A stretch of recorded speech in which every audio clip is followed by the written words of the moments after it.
आम देखा आज जोटा कि तुम दुईटा ये तुम वैकेंसी आसी फुल डिटेल्स देखा केमी एप्लाय करेंगे एप्लाय डेट केवे आरंभ होवे शेष हो कौन एजुकेशनल क्वालिफिकेशन रही से विषय में बर्तमान देखा। तो वीडियो स्टार्ट करने आगु जब चैनल को प्रथम थर आसता हो ताले चैनल टे सब्सक्राइब कर दियो, वीडियो को लाइक कर दियो एवं निज सांग मान सह वीडियो को शेयर कर दियो। तो चलो प्रथम आम देखा जोटा कि आमर प्रथम वैकेंसीटा आसी तो सेटा तुम एसएसबी तरफ आसी प्राय समस्त नोटिफिकेशन पाई सारी किंतु फुल डिटेल्स आम देखीदे जोटा कि एसएसबी तरफ तुम आसी तार ओपनिंग डेट रोचे 1/7/2024 2:30 रु 18/8/2024 11:45 पर्यंत। तो यहाँ को तुमने ऑनलाइन माध्यम एप्लाय कर।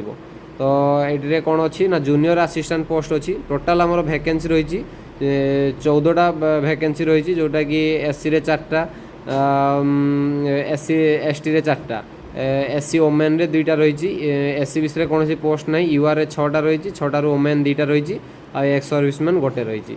तो ये क्वालिफिकेशन कौन मागिची ना बैचलर डिग्री मागिची एवं कंप्यूटर स्किल सर्टिफिकेट दरकार कंप्यूटर थिबा दरकार।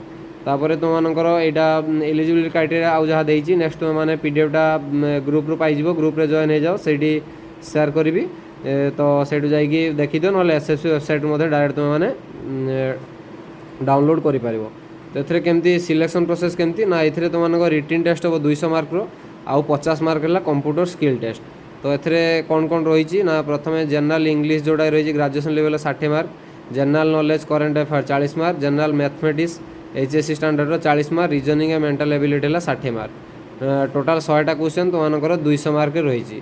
तो तापर तुम कंप्यूटर टेस्ट रही तार टोटाल सिलेबसटा तुम देती टोटाल तुम मैंने जाकि पीडीएफ डाउनलोड करके देखीद आउ केमती एप्लाय हम तार वीडियो बहुत जल्दी नहीं आसती केमती एप्लाय करेंगे।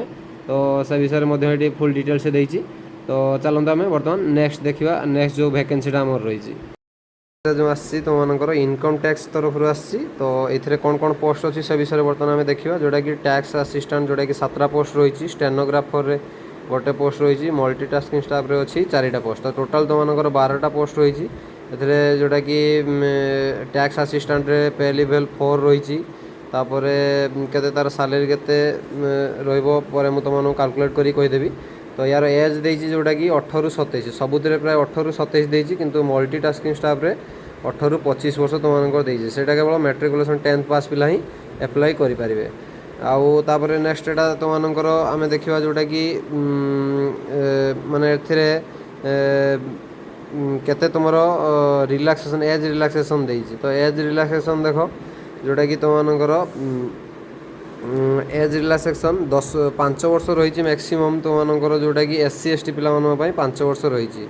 तो ये एजुकेशनल क्वालिफिकेशन देखिपर। तो तापर स्पोर्ट्स एलिजिबिलिटी ये जो पोस्टा फास्ट कथा है ये पोस्टा तुमनकर आसी स्पोर्ट्स पर्सन मानक ही आसी जो मैंने स्पोर्ट्स पर्सन अच्छे से मैंने यहाँ एप्लाय करें। तो ये कौन कौन स्पोर्ट्स रही से विषय भी आस देखा बर्तमान जोटा कि ये तुमनकर 33 स्पोर्ट्स कोटा रही। तो ये जो मानकर थी सर्टिफिकेट जोटा कि स्टेट लेवल नेशनल लेवल ना यूनिवर्सिटी लेवल जो सर्टिफिकेट थी तुम्हें यहाँ एप्लाय कर। तो ये कौन कौन सब गेम अच्छी भल भाव देखीद ये पीडीएफटा मुझे तुमको आम व्हाट्सएप ग्रुप रे शेयर करदेवी। तो जो मैंने भी जॉइन होन वीडियो तले डिस्क्रिप्शन में लिंक अच्छी जाकि समस्ते टिके जॉइन हो जाओ से जो 2टा ये पीडीएफ मुझे तुमको से ही सेंड करदेवी। तो यहाँ भल भाव देखीदेव। तापर नेक्स्ट जोटा पोस्ट बाहर मुझे तुमको नेक्स्ट वीडियो रे जनइबी। तो आज वीडियो थिला एतिकी यार नोटिफिकेशन जाकि डाउनलोड कर वेबसाइट रू डाउनलोड कर पार ना व्हाट्सएप रे जॉइन हो जाओ। तो सही मुझे तुमको शेयर करदेवी। एटा ऑफलाइन फॉर्म पड़ो एटा ऑनलाइन नुह।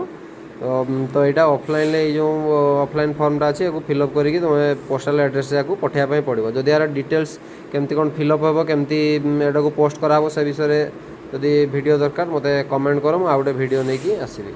तो रही देखा नेक्स्ट वीडियो रे धन्यवाद।